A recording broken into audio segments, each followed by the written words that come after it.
டெல்லியில வந்து ஒரு பயங்கரமான ஒரு போராட்டம் நடக்குது. நம்ம எல்லாருமே பார்த்திருப்போம், நியூஸ்ல பார்த்திருப்போம், இன்ஸ்டாகிராம்ல பார்த்திருப்போம், நிறைய சோசியல் மீடியால பார்த்திருப்போம். அது எதற்காக நடக்குதுன்னு தெரியும்.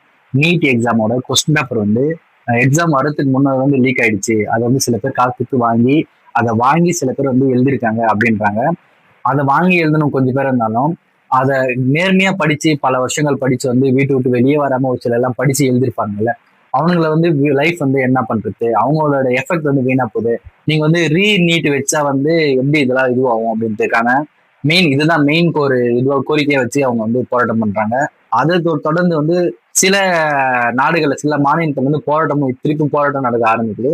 நம்ம தமிழ்நாட்டிலுமே வந்து பயங்கரமான போராட்டம்லாம் பண்றாங்க. சென்னையில எல்லாம் பயங்கரமான போராட்டம் பண்றாங்க.